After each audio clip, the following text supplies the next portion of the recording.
Halo semuanya, malam ini kita akan membicarakan sesuatu yang kelihatannya sepele, tapi bisa memicu drama rumah tangga dan bahkan drama medis, ya, dari sebuah karung di sudut ruangan. Bayangkan Anda baru saja pulang, sedang ingin masak santai, lalu teringat ada stok kentang yang Anda beli beberapa minggu lalu. Anda buka karungnya, dan tampaklah pemandangan seperti di film horor kelas B. Kulit kentang memucat kehijauan, sebagian berkilau biru hijau, dan dari sela-selanya mencuat tunas panjang, kurus, melengkung, seolah mencoba meraih cahaya yang bahkan tidak ada di pojok ruangan itu. Aneh, karena kemarin pun Anda sempat mengintip dan semuanya masih tampil manis seperti kentang iklan katalog. Anda mendadak merasa seperti dikhianati. Kentang, yang dangkalnya hanya sayuran pokok, tiba-tiba bersekongkol dengan alam untuk menumbuhkan sesuatu yang terlihat seperti jari alien. Lucunya, manusia bisa memaafkan banyak hal, tapi tidak bahan makanan yang tiba-tiba berjiwa pemberontak seperti ini. Saya sendiri pernah mengalaminya, dan di momen itu, alih-alih membuang, saya malah mematung sambil memegang tunasnya yang lentur. Rasanya seperti adegan kita perlu bicara antara saya dan kentang itu. Dan tepat disitulah rasa penasaran mulai melawan rasa sayang. Karena entah ini masih aman dimakan atau justru jadi kartu undangan ke instalasi gawat darurat. Anda mungkin tidak akan bertahan hidup jika menganggap semua bahan makanan akan setia selamanya tanpa perhatian. Jadi, sebelum Anda merasa nyaman, luangkan waktu untuk menyukai video ini dan berlangganan. Tapi hanya jika Anda benar-benar menyukai apa yang saya lakukan di sini. Oh, dan tulis di kolom komentar. Anda sedang menonton dari kota mana? Dan sekarang jam berapa di sana? Sekarang matikan lampu, mungkin nyalakan kipas untuk suara lembut. Dan mari kita mulai perjalanan kita malam ini. Sekitar 3 tahun lalu, momen seperti ini mengantar saya pada cerita yang jauh lebih serius. Waktu itu saya sedang memeriksa beberapa penelitian di kampus. Ketika pesan singkat masuk, Prof, ada pasien lansia di UGD, keracunan setelah makan kentang. Spontan, saya tinggalkan tumpukan berkas dan meluncur ke rumah sakit. Gambaran di kepala saya berputar cepat. Kentang yang disangka aman, dimasak dengan mengupas lebih tebal sebagai solusi, ternyata menyimpan lapisan rahasia yang tidak semua orang tahu. Di ruang UGD, saya bertemu sang pasien, seorang nenek berusia 75 tahun. Wajahnya pucat, perutnya tampak kencang, dan ada lingkaran lelah di matanya.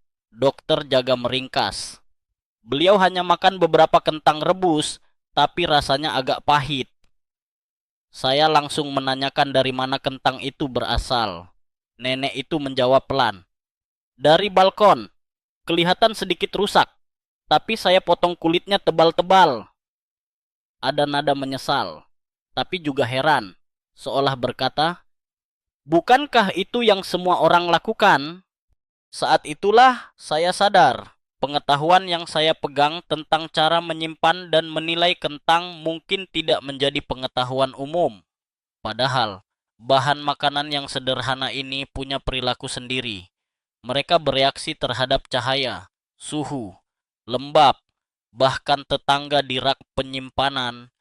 Lucu, sekaligus ironis. Kita sering menganggap diri tuan rumah bagi makanan kita, padahal sebenarnya kita hanya penjaga sementara kehidupan yang belum selesai. Kentang itu masih hidup di dalam karung, dan ketika kondisinya cocok, dia akan mencoba tumbuh. Bagi mereka, itu proses wajar. Bagi kita, itu bisa jadi awal masalah. Pengalaman itu menjadi kejadian kebijaksanaan usia tua saya malam ini.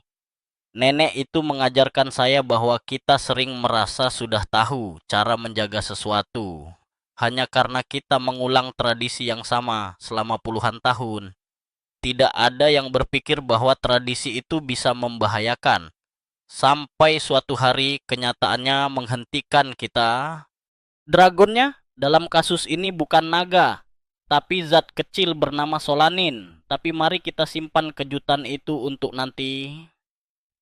Perasaan saya malam itu campur aduk antara simpati, rasa bersalah karena tidak menyebarkan pengetahuan lebih cepat, dan sedikit rasa kesal pada diri sendiri karena membiarkan penelitian menumpuk alih-alih berbagi lebih awal.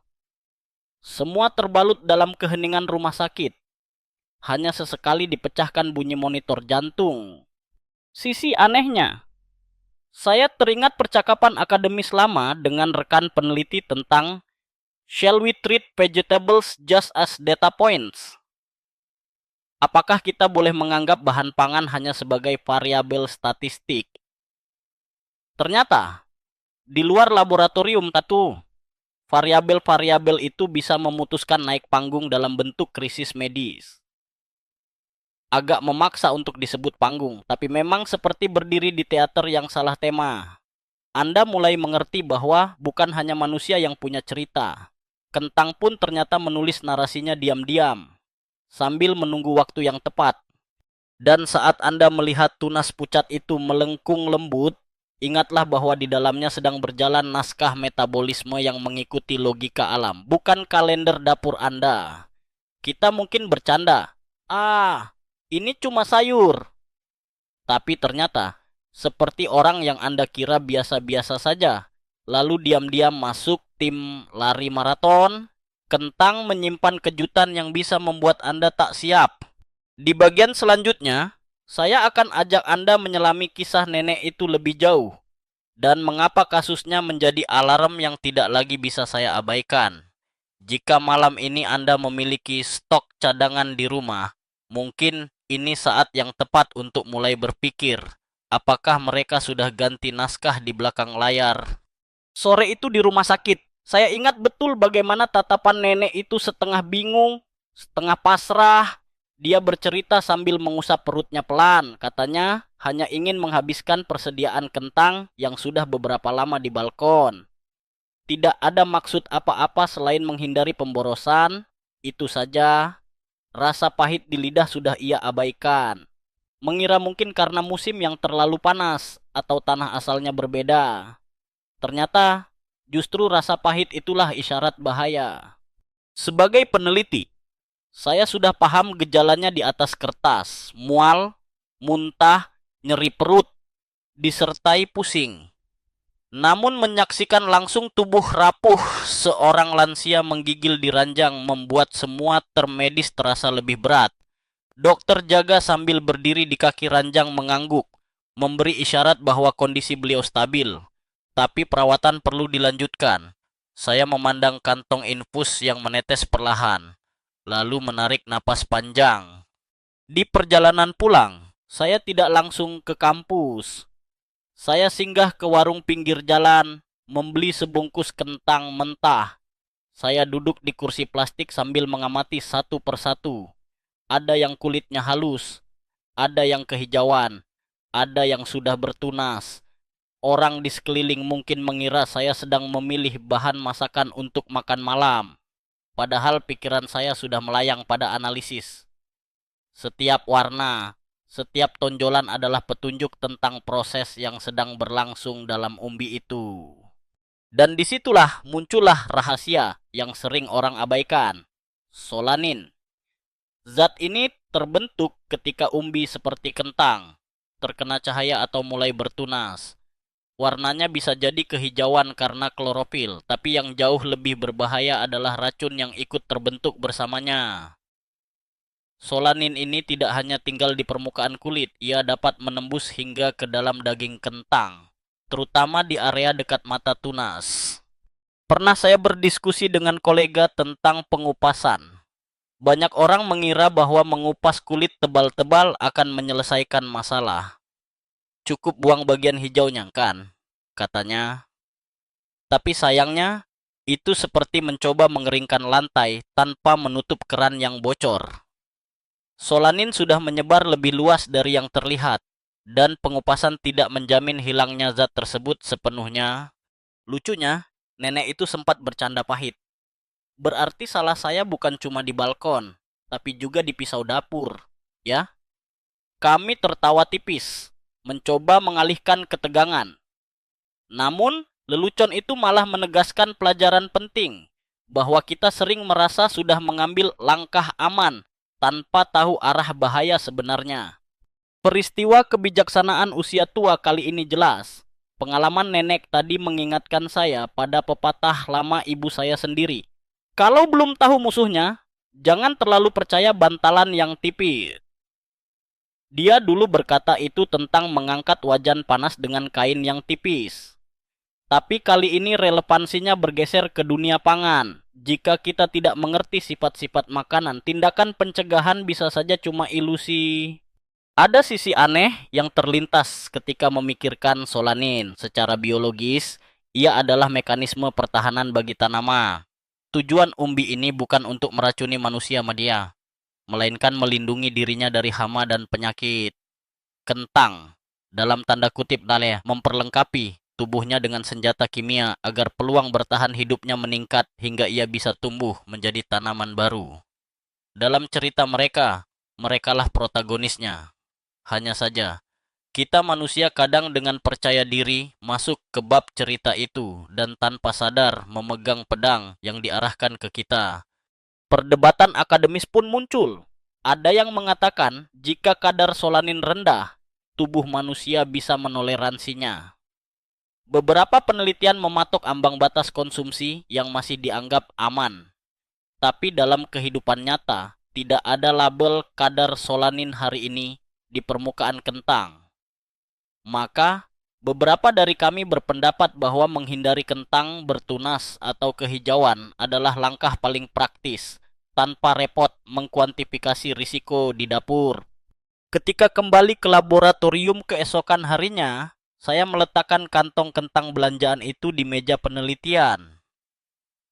Rekan saya mengangkat alis. Bahan eksperimen baru? Saya mengangguk, lalu mulai menyiapkan pengujian sederhana. Memilih kentang utuh, kentang kehijauan, dan kentang bertunas untuk dibandingkan kadar solaninnya. Hasil awal sudah sesuai prediksi. Kentang bertunas menyimpan jumlah yang signifikan lebih tinggi dibanding kentang segar dengan kulit utuh.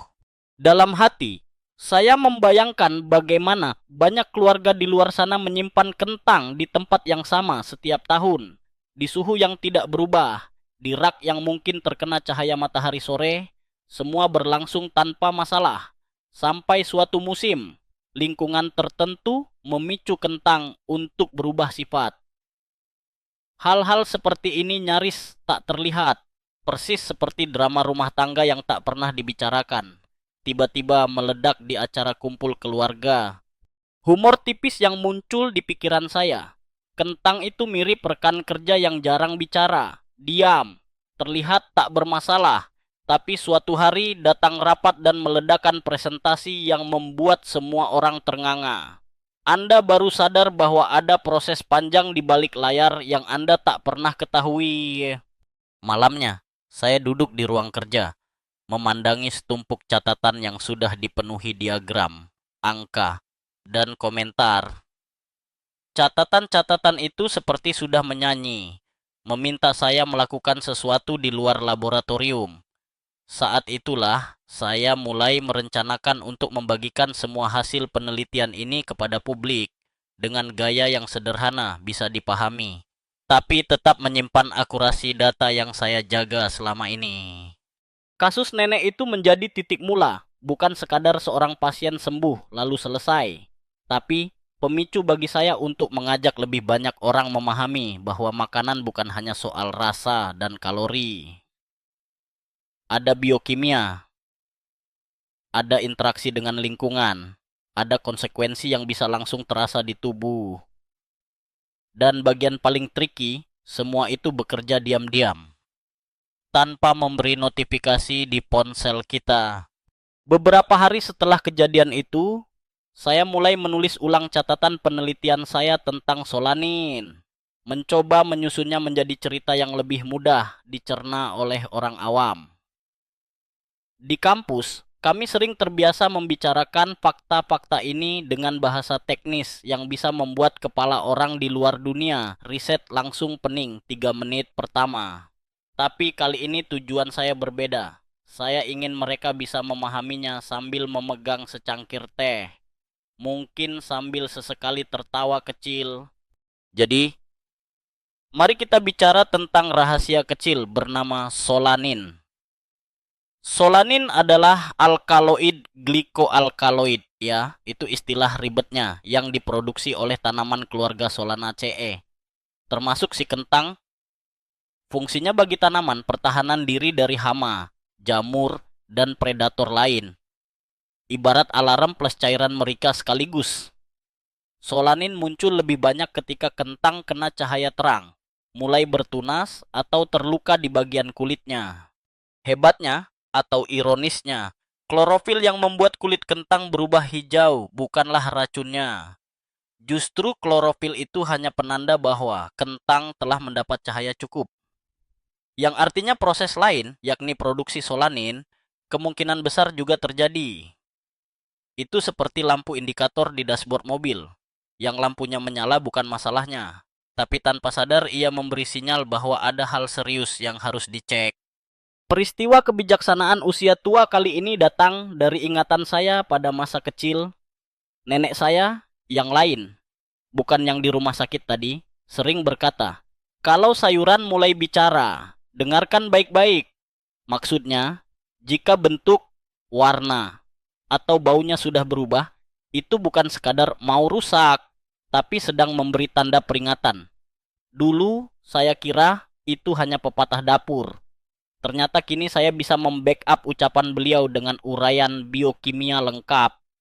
Sisi aneh dari solanin, ia tidak hilang hanya dengan dimasak, merebus, menggoreng, atau memanggang tidak akan sepenuhnya memecah molekulnya jika kadarnya sudah tinggi. Memang ada sedikit penurunan kadar dengan panas, tapi tidak cukup signifikan untuk membuat kentang bertunas dan kehijauan menjadi aman. Jadi ketika ada yang mencoba meyakinkan saya, kalau direbus 15 menit, aman kok. Saya biasanya tersenyum miring lalu menahan napas untuk tidak langsung memulai kuliah 1 jam tentang toksikologi pangan. Di lingkungan akademis, perdebatan pun terjadi. Ada pihak yang mengklaim kita terlalu paranoid soal solanin, terutama karena sebagian besar kasus keracunan terjadi akibat konsumsi porsi besar kentang yang jelas-jelas buruk kondisinya.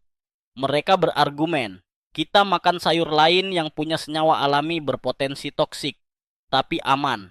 Jadi, mengapa terlalu membesar-besarkan kentang? Di sisi lain, kelompok saya berkeyakinan bahwa risiko bukan hal yang boleh diabaikan hanya karena angka kejadian rendah. Terlebih ketika kita bicara soal kelompok rentan seperti anak-anak, ibu hamil, atau lansia.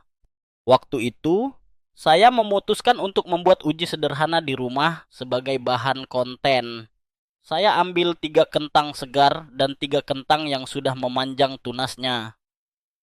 Saya belah, mencium aromanya. Kentang segar aromanya netral. Agak tanah, kentang tua itu ada getir samar di hidung. Lalu saya rebus sebagian, goreng sebagian. Hasilnya gampang terlihat. Kentang tua punya rasa pahit yang menusuk, terutama di area dekat mata tunas dan kulit. Humor tipisnya, kentang ini benar-benar jujur pada cita rasanya. Kalau dia sudah berbahaya, dia akan bilang lewat pahitnya. Kita saja yang sering pura-pura tidak dengar. Mungkin karena kita sudah terlanjur punya rencana membuat perkedel dan malas mengubah menu.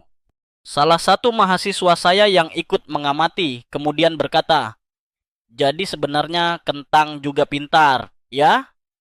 Saya tertawa, lalu berkata, "Pintar bertahan hidup, iya. Pintar agar kita repot, juga iya." Ternyata, di antara bercanda, kami sedang merumuskan inti masalah. Interaksi antara manusia dan pangan bukan cuma soal konsumsi, tapi juga strategi bertahan masing-masing pihak. Memahami mekanisme ini membuat saya semakin yakin bahwa penanganan pasca panen harus lebih cermat. Tanaman, terutama yang masih hidup dalam bentuk umbi, bukan barang mati yang bisa kita tinggalkan semaunya. Ia akan terus memberi reaksi pada lingkungannya, Persis seperti kita yang akan mencari jaket ketika suhu menurun drastis. Dalam ruang penyimpanan yang kelembapannya tinggi dan suhunya hangat, proses biologis kentang melaju seperti kereta tanpa rem. Menariknya lagi, solanin tidak bekerja sendirian. Kentang juga memiliki senyawa terkait bernama chakonin yang secara toksisitas saling menambah efek. Bayangkan ini seperti dua sahabat usil yang memutuskan bermain-main di sistem pencernaan Anda. Satu membuat Anda mual, yang satu membuat sistem saraf protes. Keduanya sudah cukup untuk mengubah makan malam menyenangkan menjadi malam yang dihabiskan berbaring dekat kamar mandi. Pernah di sebuah simposium, saya membandingkan hal ini dengan alur tokoh antagonis di film. Kita sering hanya fokus pada satu karakter jahat, padahal kekuatan mereka berasal dari kolaborasi. Dan sama seperti film, semakin cepat kita kenali tanda-tandanya, semakin besar peluang kita menghentikan plot buruknya. Malam itu, setelah semua pengujian kecil selesai, saya menatap sisa kentang di dapur. Beberapa sudah jelas nasibnya, langsung ke tempat sampah organik. Sisanya, yang masih sehat, saya pindahkan ke keranjang rotan di ruangan yang lebih sejuk dan gelap. Ada rasa lega aneh, semacam kepuasan karena memberi mereka tempat tinggal baru yang aman. Kentang bukan hewan peliharaan, tapi memperlakukannya seperti yang punya kepentingan hidup. Ternyata membuat saya lebih hati-hati, dan hasilnya lebih baik untuk semua pihak, termasuk perut saya. Inilah alasan mengapa saya selalu mengawali penjelasan tentang kentang dengan cerita dulu. Orang lebih mudah terhubung pada gambaran tunas yang menjulur atau rasa pahit yang mengagetkan dibanding angka miligram per 100 gram yang saya temukan di laboratorium. Tapi begitu mereka terpikat oleh cerita, pintu untuk masuknya data ilmiah terbuka lebar. Setelah kita membicarakan tentang sifat licik solanin, kini saatnya berpindah pada panggung yang sering menimbulkan perdebatan di dapur. Suhu. Sepintas. Suhu adalah hal yang sederhana, entah dingin seperti lemari pendingin, atau hangat seperti dapur yang terkena sinar pagi. Tapi di dunia penyimpanan pangan, suhu adalah sutradara yang menentukan apakah alur cerita makanan kita akan berjalan mulus atau tiba-tiba memasukkan plot twist berbahaya. Saya dulu pernah berpikir bahwa menyimpan kentang di tempat bersuhu rendah adalah langkah paling aman, karena insting manusia sering menganggap dingin berarti awet. Namun, penelitian saya mengajarkan bahwa itu tidak sesederhana itu. Kentang yang disimpan di suhu terlalu rendah, misalnya 24°C, seperti suhu khas kulkas rumah, akan mengalami transformasi senyap pati yang biasanya berperan sebagai cadangan energi, perlahan dipecah menjadi gula sederhana. Proses ini disebut cold sweetening atau pemanisan dingin. Pada awalnya, Anda mungkin berpikir, gula berarti rasanya akan lebih manis, kan? Di satu sisi iya, kentang tersebut mungkin terasa manis saat dikunyah mentah. Tapi sisi gelapnya muncul saat kentang yang kaya gula ini terkena suhu tinggi saat dimasak. Reaksi Maillard menjadi lebih agresif, warna menjadi gelap lebih cepat, dan yang lebih mengkhawatirkan, terbentuklah akrilamida, senyawa yang sudah diklasifikasikan sebagai kemungkinan karsinogen oleh Badan Kesehatan Dunia. Peristiwa kebijaksanaan usia tua yang saya ingat di sini datang dari obrolan dengan seorang tetangga tua bernama Pak Mitro. Beliau selalu menyimpan kentangnya di gudang belakang yang agak lembab dengan alasan kulkas itu untuk ikan pucia. Nah, bukan untuk kentang. Waktu itu saya menganggapnya hanya kebiasaan lama. Bertahun-tahun kemudian, saya tersenyum sendiri mengingat perkataannya. Ternyata, secara ilmiah, Pak Mitro sudah mempraktikkan metode yang mendekati ideal tanpa memakai satupun istilah teknis. Hal yang sedikit aneh namun menarik adalah ini. Kentang yang terlalu manis akibat disimpan dingin bukan hanya masalah kesehatan, tapi juga masalah seni kuliner. Chef profesional sering mengeluh bahwa kentang seperti itu membuat masakan tampil overbake, meskipun waktu dan suhu sudah sesuai resep. Tekstur pun menjadi sedikit berbeda, renyahnya terlalu cepat gosong, bagian dalamnya terlalu cepat kering. Hidangan yang harusnya kekuningan cantik malah tampil dengan warna kecoklatan pekat, seperti mengenakan riasan panggung berlebihan. Tentu saja, ada yang mencoba berdiskusi di forum akademis, menyebut bahwa akrilamida baru menjadi masalah signifikan pada suhu goreng dan panggang yang sangat tinggi, sehingga jika kentang tersebut direbus, mungkin aman. Namun, di dapur rumah tangga, metode perebusan jarang diaplikasikan untuk semua olahan kentang. Banyak orang lebih suka menggoreng, memanggang, atau menumis, dan disitulah risiko mengintai. Di sisi lain, suhu yang terlalu hangat juga bukan solusi. Simpan kentang di ruang yang bersuhu di atas 20 degree dan Anda akan melihat tunas mulai muncul lebih cepat disusul oleh peningkatan solanin. Sama seperti kita yang mulai gelisah jika berada di ruangan panas tanpa kipas. Kentang pun secara biologis menafsirkan suhu tersebut sebagai sinyal untuk mulai tumbuh. Mereka pikir waktunya jadi tanaman utuh lagi. Sementara kita cuma ingin mereka tetap jadi bahan baku makan malam. Saya pernah mencoba eksperimen iseng, menyimpan dua kelompok kentang, satu di suhu 8 pdk, modul sayur di lemari pendingin khusus. Satu lagi di rak dapur bersuhu sekitar 26 dege. Dalam waktu 3 minggu, kelompok di rak dapur mulai menunjukkan tunas. Sementara kelompok berpendingin tetap mulus. Bahkan dalam 6 minggu, kelompok hangat sudah menjadi pameran botani mini dengan tunas rimbun, sementara yang dingin masih terlihat segar. Ini memperkuat kesimpulan bahwa dingin boleh, asal tidak terlalu dingin. Humor tipis yang tak sengaja muncul saat itu. Kelompok kentang hangat itu bagai kaum urban di kota besar. Begitu ada sedikit ruang dan sumber daya, mereka langsung membangun apartemen bertingkat alias pertunasan masif. Sedangkan kelompok dingin yang pas suhunya malah nyaman rebahan, tidak berambisi membangun apa-apa. Di rapat penelitian, saya sering mengusulkan agar rumah tangga yang tidak punya kulkas dengan pengaturan suhu fleksibel bisa mencari alternatif sederhana. Kotak kayu di sudut teduh rumah. Gudang yang punya sirkulasi udara baik. Bahkan bawah tangga yang jarang ditempati bisa menjadi lokasi ideal penyimpanan kentang. Asalkan suhunya berkisar antara 7 K dan terhindar dari cahaya. Proses tunas akan jauh terhambat, rasa tetap terjaga, dan risiko pembentukan gula berlebihan dapat ditekan. Di forum yang lebih santai, saya pernah membandingkan hal ini dengan memilih kasur. Jika terlalu lembut, punggung kita sakit. Jika terlalu keras, tidur jadi tidak nyenyak.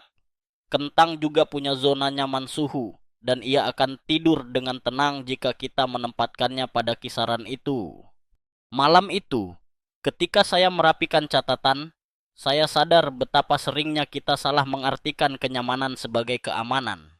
Banyak keluarga mengira kulkas adalah jawaban untuk semua masalah penyimpanan, padahal kulkas hanyalah salah satu alat yang tepat untuk sebagian bahan, tapi bisa jadi bumerang untuk yang lain. Sama seperti jaket tebal yang menyelamatkan kita di musim dingin, tapi bisa membuat kita pingsan di musim panas. Peralatan pun butuh dipasangkan dengan pengetahuan yang benar. Setelah memahami bahwa suhu punya peran besar, sekarang mari kita geser sedikit ke trik yang terdengar seperti tip dari nenek tua bijak di pasar. Menyimpan kentang bersama buah tertentu untuk memperpanjang umur simpan. Rahasianya ada pada satu nama yang semua orang kenal, tapi jarang dianggap penjaga, sayuran apel. Saya pertama kali mendengar soal ini bukan dari jurnal ilmiah, tapi dari pedagang sayur di pasar tradisional. Beliau sambil membungkus kentang berbisik, "Masukkan satu apel ke karung kentang. Nanti kentangnya awet." Loh, awalnya saya menyangka itu sekadar nasihat warisan. Semacam, Jangan potong kuku malam hari. Tapi rasa penasaran membuat saya mencoba. Dan ternyata riset mendukung klaim itu. Apel menghasilkan etilen, hormon tanaman berbentuk gas, yang memang bisa mempercepat pematangan sebagian besar buah dan sayuran, tetapi justru memperlambat pertumbuhan tunas pada kentang. Peristiwa kebijaksanaan usia tua kali ini datang dari pengalaman seorang rekan dosen yang gemar berkebun. Ia punya kebiasaan menyimpan apel hasil panennya di gudang kayu bersama hasil kebun lain, termasuk kentang. Katanya, selama penyimpanan ini, kentangnya bisa tahan berbulan-bulan tanpa tunas liar. Waktu ia bercerita, saya tersenyum, lalu membongkar data riset tahun-tahun sebelumnya yang memang membuktikan efek penghambatan tunas oleh etilen pada umbi. Yang sedikit aneh dan lucu adalah apel yang sama bisa jadi musuh bagi pir atau pisang karena membuat mereka cepat matang, tapi menjadi pengawal bagi kentang. Fenomena ini jadi pengingat bahwa efek satu zat sangat tergantung pada jenis organisme yang menerima. Seperti ucapan seorang profesor botani, friend saya, hubungan antar makhluk hidup itu rumit, termasuk kalau makhluknya adalah buah dan sayur. Tentu saja, ada perdebatan di ranah akademis tentang seberapa banyak etilen yang diperlukan dan apakah varietas apel tertentu bekerja lebih efektif. Ada yang berpendapat apel merah punya produksi etilen berbeda dari apel hijau, sehingga hasilnya pun tidak sama pada semua percobaan. Saya pribadi menganggap faktor terpenting tetap jumlah dan konsistensi kontak. Satu atau dua apel di dalam wadah kentang sudah cukup untuk kebutuhan rumah tangga biasa. Saya pernah melakukan uji sederhana bersama mahasiswa. Dua kotak kentang identik, salah satunya ditemani dua apel segar. Disimpan di ruangan sama, suhu sama, pencahayaan sama. Hasilnya seperti yang Anda duga. Setelah 2 bulan, kotak tanpa apel sudah menampilkan banyak tunas. Sedangkan kotak berapel tampak masih muda, padat, dan tanpa tanda kehijauan berlebihan.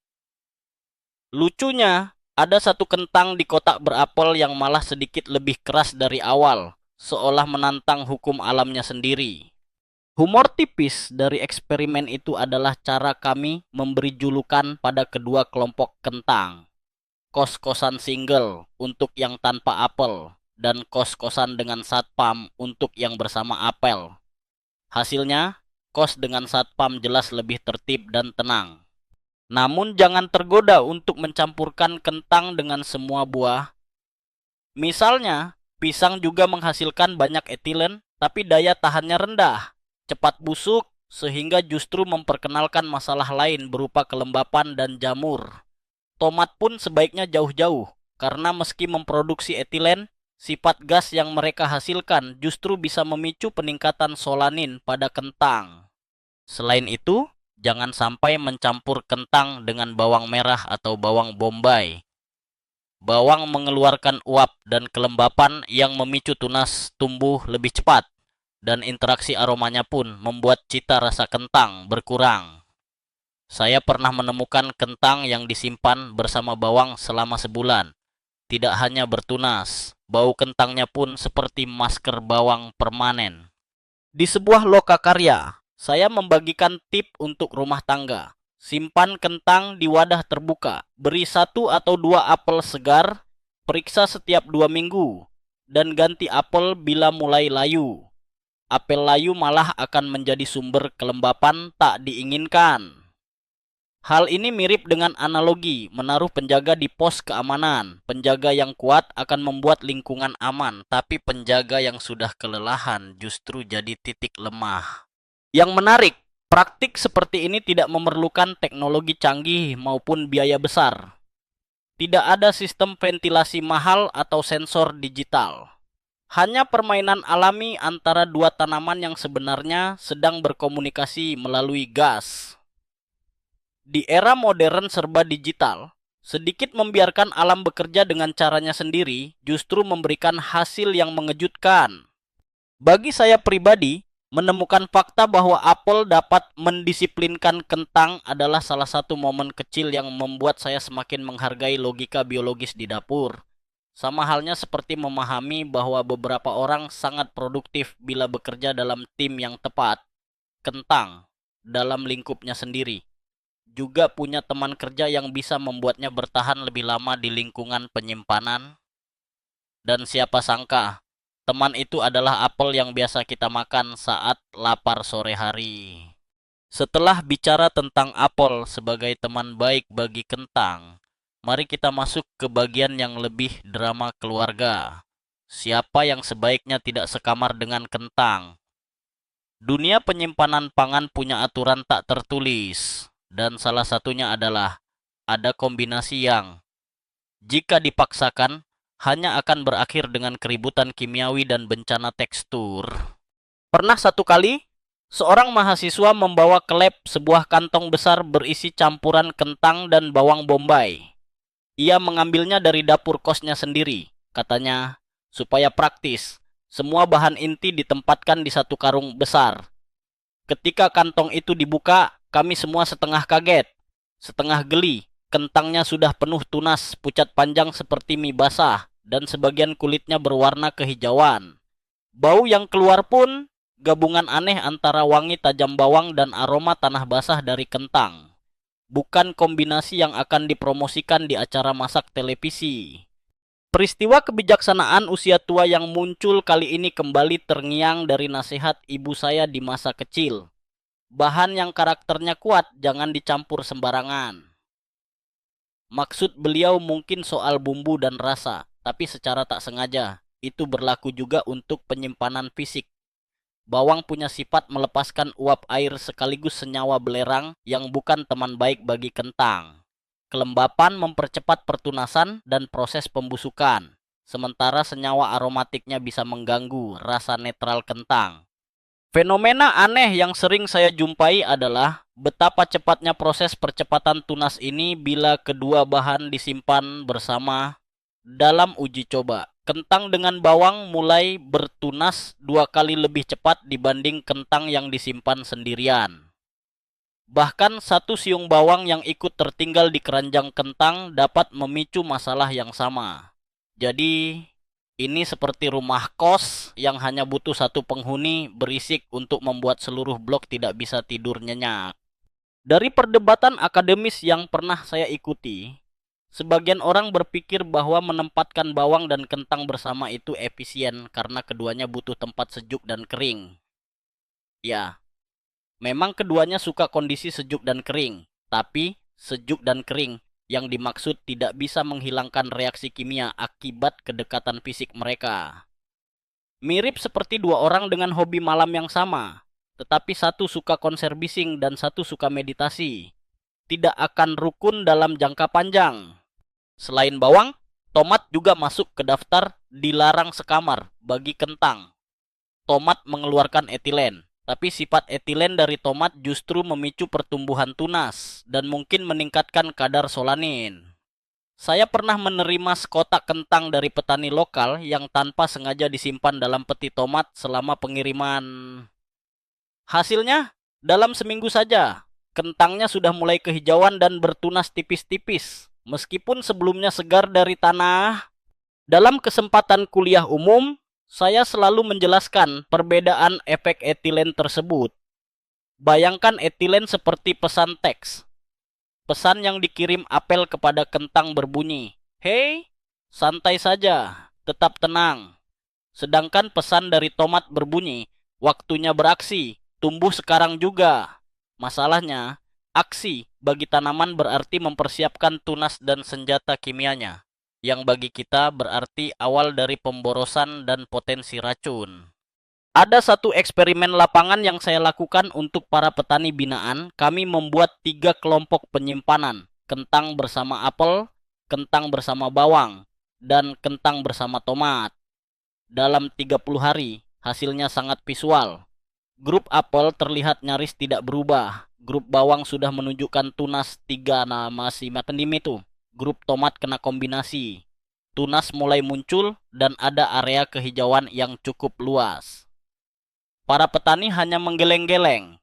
Sebagian tertawa karena baru sadar selama ini mereka tanpa sengaja membuat pesta liar di antara komoditas mereka. Humor tipis yang saya suka lemparkan saat menjelaskan ini adalah di dunia buah dan sayur. Ada politics of roommates juga. Ada pasangan yang harmonis dan saling mendukung umur simpan. Ada juga yang begitu sekamar langsung memicu kerusuhan biokimia. Solusi praktisnya sederhana.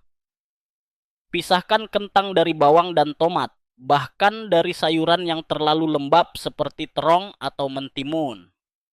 Simpan kentang bersama teman yang lebih pendiam, seperti wortel atau lobak. Mereka tidak mengeluarkan uap atau gas yang memicu perubahan besar.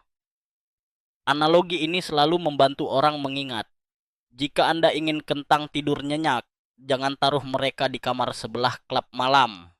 Malam ketika saya menulis catatan ini untuk materi kuliah, saya membayangkan kembali mahasiswa dengan karung kosnya itu. Mudah-mudahan setelah percobaan di lab, ia tidak lagi menumpangkan bawang dan kentang di tempat yang sama.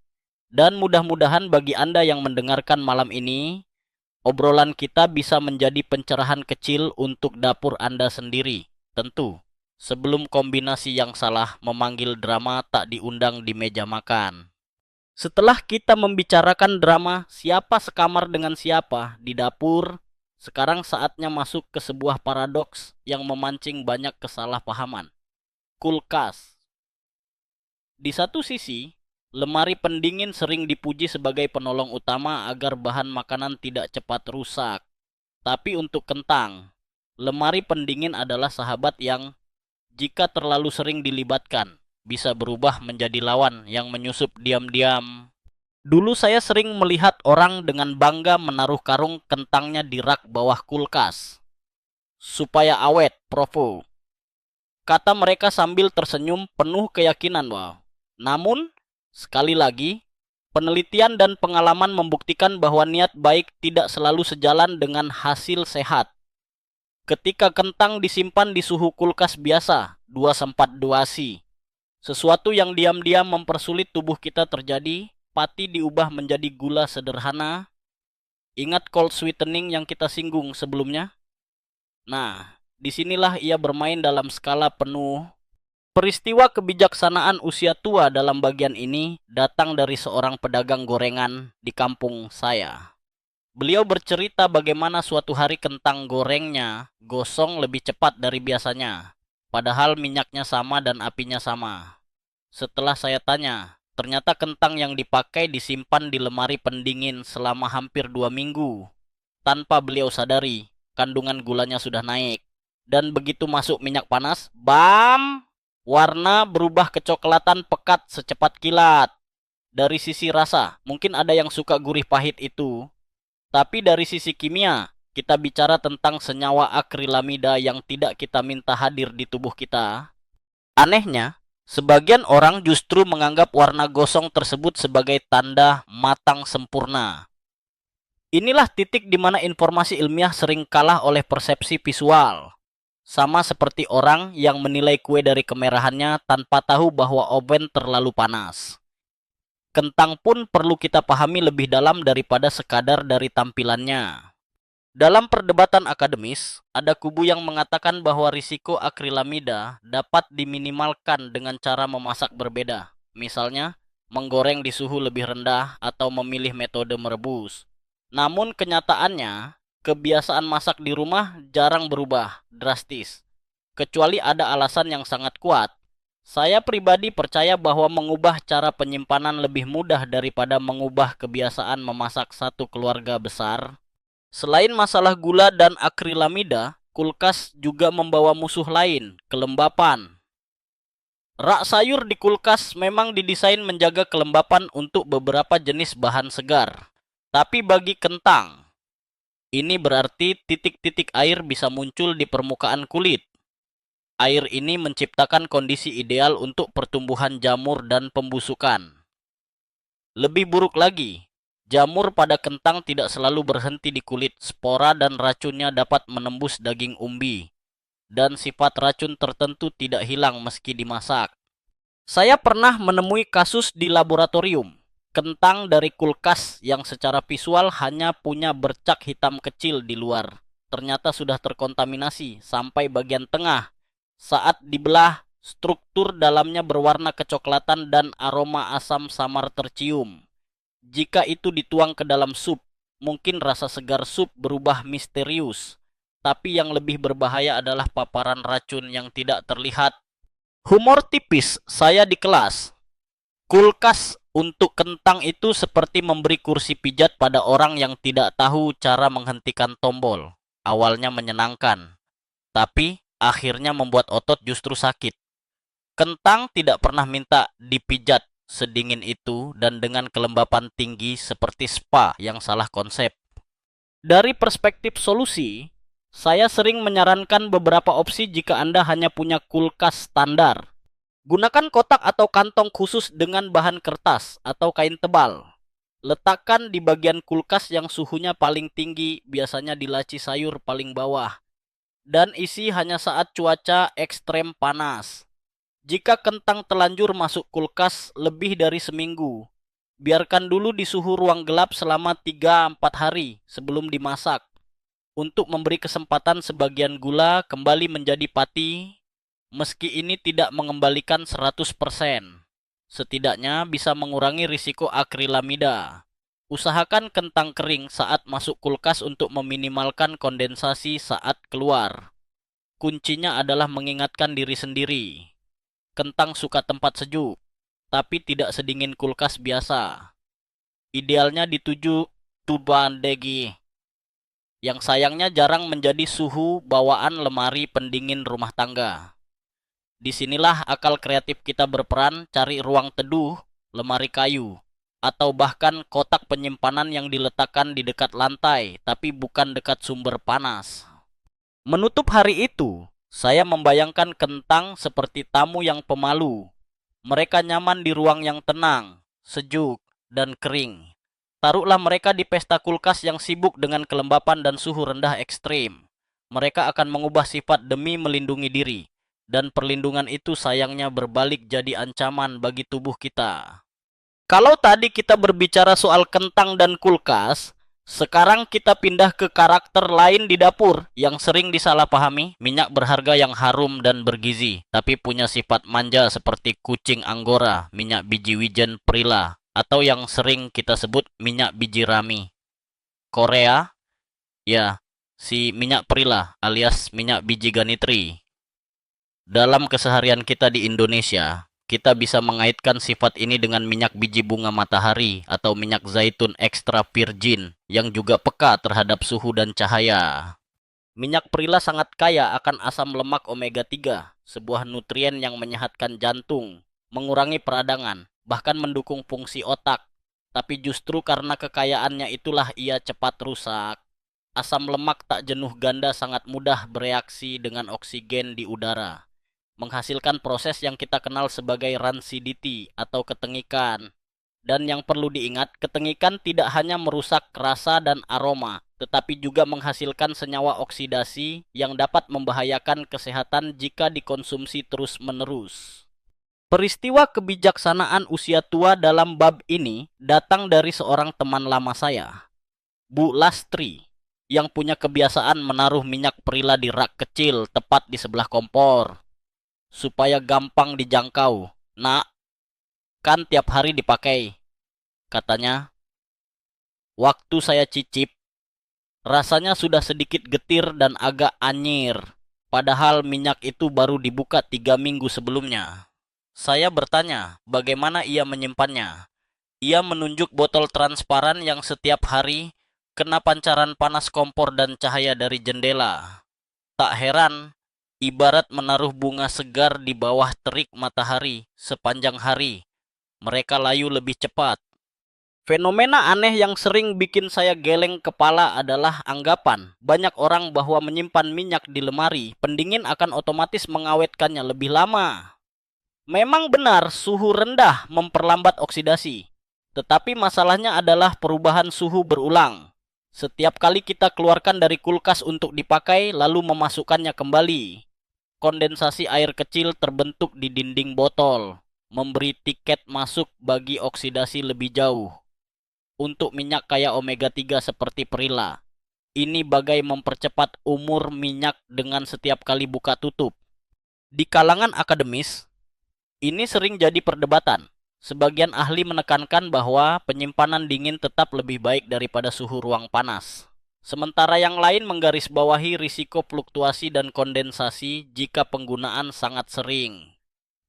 Posisi saya cenderung di tengah. Kalau memang minyak ini akan habis dalam waktu singkat, simpan di tempat sejuk dan gelap di luar kulkas. Jika akan disimpan jangka panjang tanpa sering dibuka, barulah bisa dimasukkan ke kulkas. Dengan catatan, botolnya benar-benar kering dan tertutup rapat. Saya pernah melakukan eksperimen di lab rumah. Satu botol minyak perila disimpan di suhu ruang teduh, 15-18 degi. Satu di kulkas, dan satu di dekat kompor. Dalam waktu 1 bulan, yang di dekat kompor aroma kacang lembutnya sudah berubah, jadi aroma tengik yang menusuk. Warna pun agak keruh. Yang di kulkas masih relatif baik, tapi ada sedikit penurunan rasa karena kondensasi ketika dikeluarkan setiap 2 hari.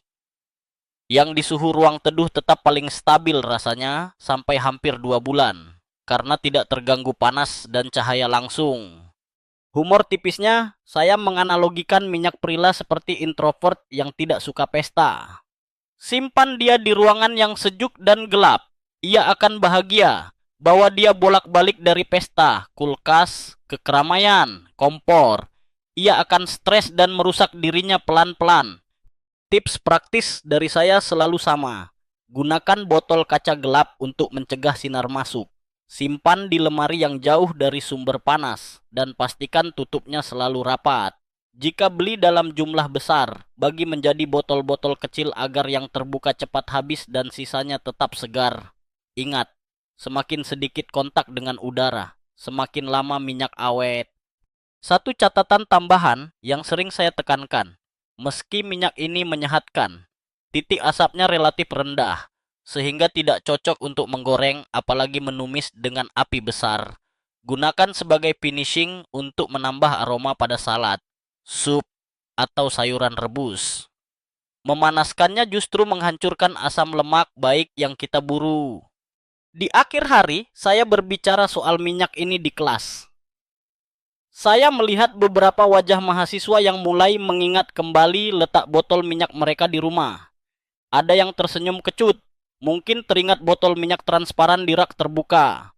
Saya berharap usai kuliah mereka akan memindahkannya ke tempat teduh, dan mungkin akan ikut melakukannya untuk minyak zaitun, minyak biji rami, atau minyak kacang yang punya sifat serupa. Karena, seperti halnya manusia, tidak semua minyak tahan panas dan sorotan. Beberapa justru butuh ketenangan untuk tetap memberikan yang terbaik bagi kita. Kalau minyak perila adalah tamu istimewa yang mudah tersinggung, maka bintang dapur yang satu ini bisa kita sebut si merah menggoda. Bubuk cabai. Di banyak rumah tangga, terutama yang gemar masakan pedas, bubuk cabai hadir seperti anggota keluarga yang tidak pernah absen di meja makan. Ia memberi warna, rasa, dan karakter pada hidangan, mulai dari sop sederhana hingga saus istimewa. Namun, banyak yang tidak sadar bahwa bubuk cabai punya sifat rapuh yang memerlukan perawatan khusus, dan ia juga bisa berubah jadi sumber masalah kalau disimpan sembarangan. Saya ingat jelas, peristiwa kebijaksanaan usia tua kali ini datang dari ibu seorang mahasiswa yang saya kunjungi di desa.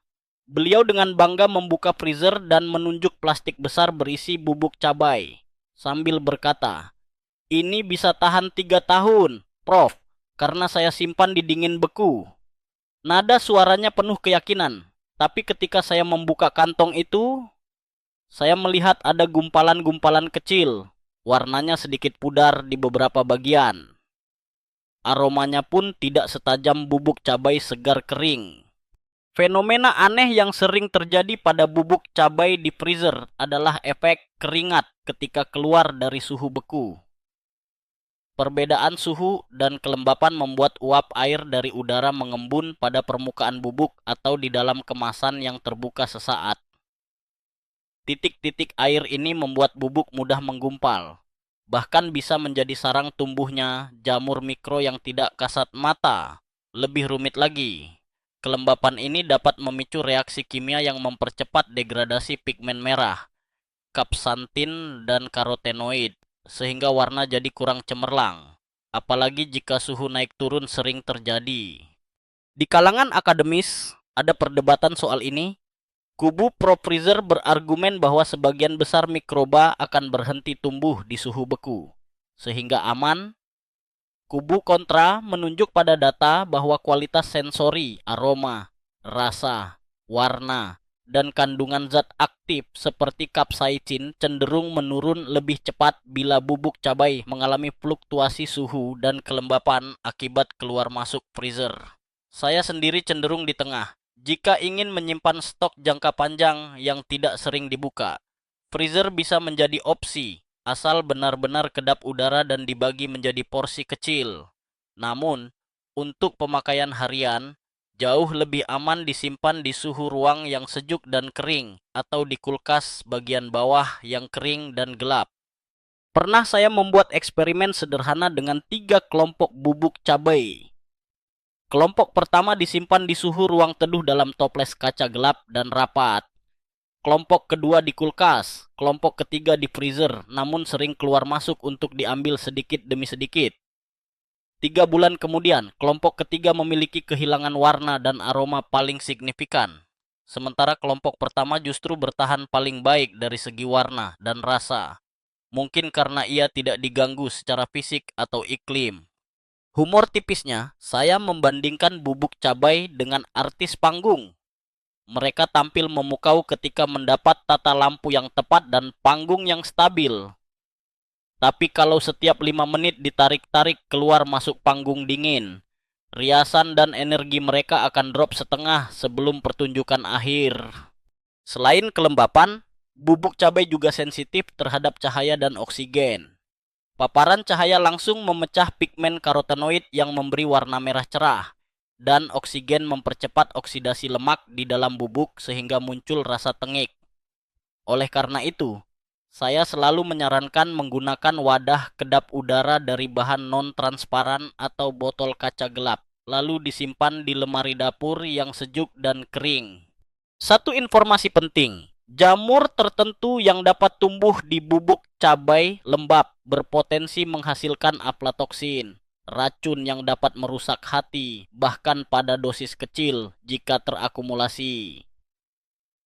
Masalahnya, aflatoksin ini tidak selalu terlihat. Sekali bubuk menggumpal atau ada titik-titik warna putih yang mencurigakan, lebih baik langsung dibuang.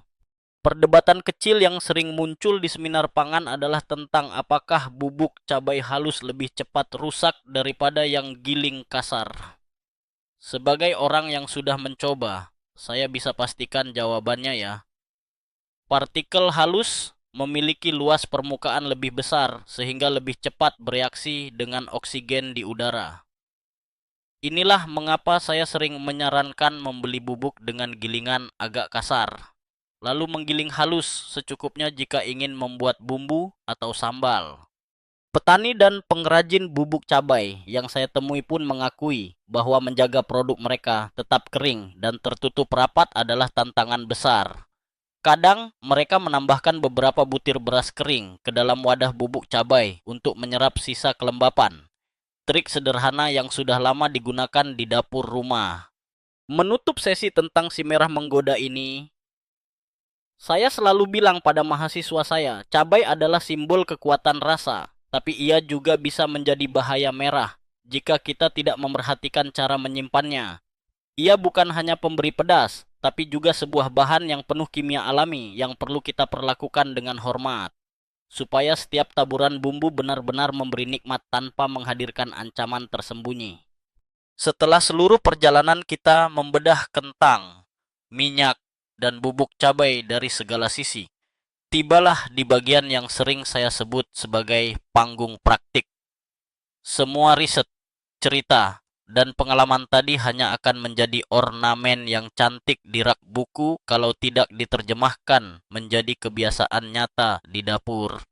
Jadi, mari kita turunkan semua itu ke tanah. Jadi langkah konkret yang bisa memberi rasa aman dan manfaat bagi keluarga.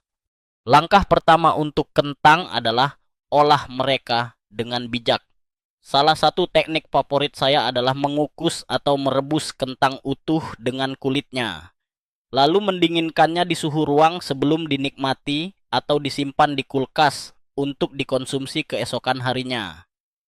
Proses pendinginan ini menciptakan resistan starch, pati resisten yang lebih sulit dipecah menjadi glukosa di saluran pencernaan. Hasilnya, lonjakan gula darah lebih terkendali dan bakteri baik di usus mendapat makanan ekstra. Dalam sebuah uji kecil yang saya lakukan, grafik gula darah peserta yang makan kentang dingin naik lebih landai 30% dibanding yang makan kentang hangat. Peristiwa kebijaksanaan usia tua di sini datang dari almarhum kakek saya, yang selalu makan kentang rebus dingin di pagi hari sebagai camilan sebelum ke ladang. Waktu kecil, saya menganggap itu kebiasaan aneh, tapi kini saya mengerti bahwa tanpa sadar ia menerapkan prinsip yang memihak kesehatannya. Fenomena aneh yang selalu membuat saya tersenyum adalah bagaimana orang sering membuang kulit kentang tanpa berpikir dua kali. Padahal di kulit dan lapisan tipis di bawahnya terdapat serat, potasium, dan antioksidan dalam jumlah signifikan buah. Selama kentangnya sehat, tidak kehijauan dan tidak bertunas, kulit ini adalah bagian yang layak dimakan. Jika khawatir kotor atau ada residu tanah, cukup gosok permukaannya dengan sikat sayur sebelum dimasak. Langkah kedua terkait minyak perila atau minyak omega 3 peka panas lainnya adalah menggunakannya sebagai sentuhan akhir, bukan sebagai medium panas. Misalnya, tuangkan 1 sendok makan ke salad sayur, lumuri pada roti panggang tepat sebelum disajikan, atau teteskan di atas sup panas setelah kompor dimatikan. Hal ini menjaga komponen omega 3 utuh sekaligus memberikan aroma lezat yang menyehatkan. Dan ingat, simpan di botol gelap, di tempat sejuk dan kering, serta habiskan dalam 1-2 bulan setelah dibuka. Langkah ketiga, menyentuh bubuk cabai. Simpan dalam wadah kedap udara, jauh dari kompor dan sinar matahari langsung. Untuk kebutuhan harian, gunakan wadah kecil agar tidak sering membuka stok utama. Jika ingin meminimalkan risiko deteriorasi, belilah bubuk cabai giling kasar dan haluskan secukupnya sesuai kebutuhan. Dan jangan ragu untuk membuang jika ada tanda menggumpal atau muncul bercak warna aneh. Lebih baik kehilangan sedikit bahan daripada mempertaruhkan kesehatan. Dalam diskusi akademis informal, ada yang bertanya, kalau semua ini diterapkan, bukankah jadi ribet? Jawaban saya justru sebaliknya. Ribet adalah saat kesehatan terganggu karena keracunan atau senyawa berbahaya. Lalu kita harus ke dokter, membeli obat, dan memulihkan diri. Mengatur letak, suhu, dan kelembapan penyimpanan hanyalah investasi waktu beberapa menit, tapi imbalannya adalah ketenangan hati setiap kali membuka dapur. Sebagai bagian penutup sesi ini di kelas, saya sering mengajak mahasiswa membayangkan dapur sebagai ekosistem kecil yang harus dikelola. Kentang, minyak, dan bubuk cabai bukan sekadar barang stok, tetapi makhluk biologis atau produk biologis yang masih bereaksi terhadap lingkungannya. Tugas kita adalah menciptakan lingkungan yang membuat mereka tetap berada pada sisi yang mendukung kesehatan, bukan sebaliknya. Dan kadang, perubahan besar bermula dari langkah kecil. Memindahkan kentang dari kulkas ke sudut teduh, mengganti botol minyak transparan dengan yang gelap, menaruh beras kering di dalam wadah bubuk cabai. Tindakan ini mungkin tidak memicu headline berita, tapi ia bisa mencegah kejadian-kejadian tak menyenangkan yang diam-diam menggerogoti kenyamanan rumah tangga. Sampai di titik ini, Anda sudah punya bekal untuk mulai mempraktikkan semua yang kita bicarakan. Anda tidak lagi hanya menjadi penonton dari drama biokimia di dapur, tetapi sutradara yang menentukan alur dan akhir cerita setiap bahan makanan Anda. Dan bukankah itu yang paling penting? Mengubah dapur bukan hanya menjadi tempat memasak, tetapi juga menjadi zona aman yang melestarikan kesehatan seluruh penghuni rumah. Kini, setelah semua cerita, eksperimen, tawa ringan, dan argumen terselip di antara fakta, kita sampai di penghujung perjalanan malam ini. Bagi saya, inilah bagian yang paling tenang, di mana semua informasi yang sempat kita aduk-aduk bersama akhirnya mengendap seperti sedimen jernih di dasar gelas air. Saatnya menarik napas panjang, melepaskannya perlahan, dan memberi ruang bagi pikiran untuk mencerna. Mari kita ingat kembali kentang, minyak perila, bubuk cabai. Tiga tokoh utama yang diam-diam menyimpan drama biologis di dapur. Kentang yang awalnya kita pandang tak lebih dari sumber karbohidrat sederhana, ternyata punya sisi tersembunyi yang tajam, solanin yang muncul ketika ia merasa terlalu hidup lagi. Minyak perila yang mewah dengan omega 3 ternyata rapuh terhadap panas, cahaya, dan kelembapan, seperti sutra halus yang kusam dalam sekali jemur. Dan si merah bubuk cabai, pekasa rasa, yang bisa disusupi jamur tak kasat mata jika kelembapan nekat mengetuk pintunya. Peristiwa kebijaksanaan usia tua terakhir saya malam ini datang dari diri sendiri. Bertahun-tahun lalu, saya sering berpikir dapur hanyalah ruang logistik, tempat kita menaruh bahan, memasak, dan membereskan.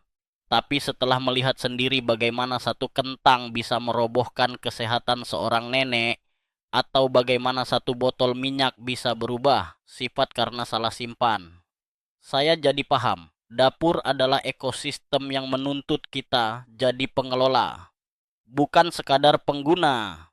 Sisi anehnya, pelajaran ini membuat saya lebih mendengarkan bahan makanan, tidak secara harfiah, tentu, tapi saya jadi lebih peka pada tanda-tanda kecil, perubahan warna, tekstur, atau aroma. Seperti ada bahasa rahasia yang disampaikan makanan, hanya terdengar oleh mereka yang mau memperhatikan. Di ranah perdebatan akademis, masih banyak yang mempermasalahkan relevansi semua ini di tengah teknologi modern. Buat apa repot? Kan sudah ada mesin pendingin canggih, kata mereka.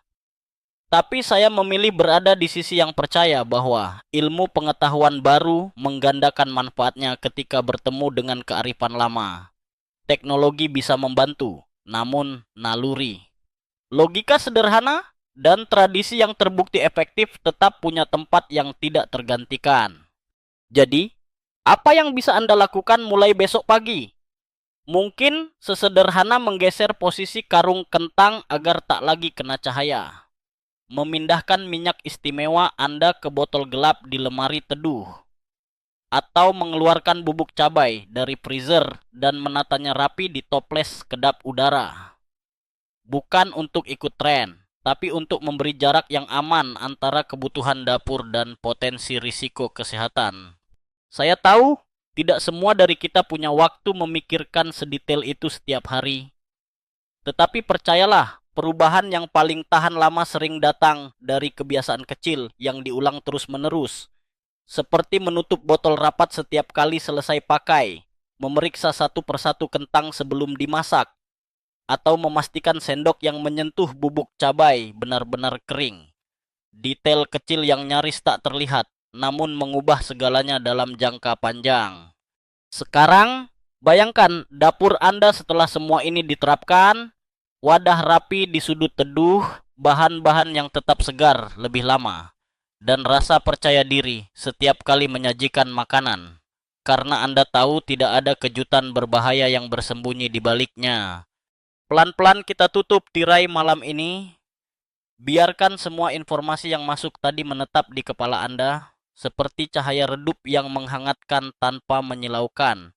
Dan jika esok Anda memotong kentang, membuka botol minyak, atau menabur bubuk cabai, semoga ada senyum kecil karena teringat bahwa malam ini Anda telah mempelajari cara menjadi penjaga dapur yang lebih peka dan bijak.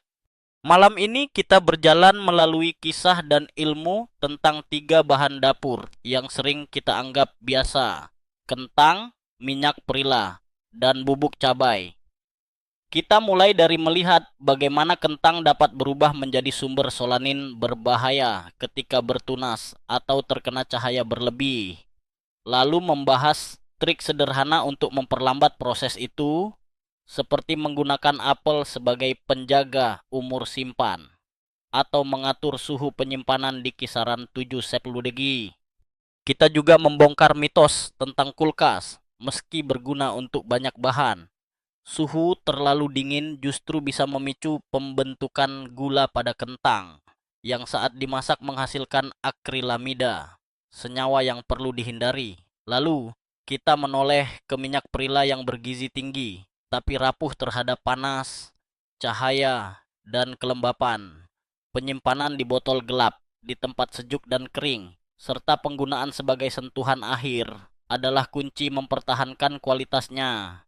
Tidak kalah penting, kita mengupas bubuk cabai, si pemberi rasa dan warna, yang jika salah simpan dapat menjadi sarang kelembapan dan jamur penghasil racun. Wadah kedap udara, jauh dari cahaya langsung, dan penghindaran dari suhu yang naik turun adalah langkah pencegahan sederhana namun vital. Kesimpulannya, mengelola bahan pangan bukan hanya masalah cita rasa, tapi juga keamanan dan manfaat gizi. Dengan memadukan sedikit ilmu sains, kearifan tradisional, dan kebiasaan praktis, kita dapat memperpanjang umur simpan bahan, menjaga kualitasnya, dan pada akhirnya melindungi kesehatan seluruh keluarga. Dapur adalah ekosistem hidup dan Anda, sebagai pengelolanya, memegang peranan penting. Mulailah dari langkah kecil malam ini, lalu biarkan kebiasaan itu tumbuh menjadi bagian alami dari hidup Anda. Akhir skrip, selamat malam.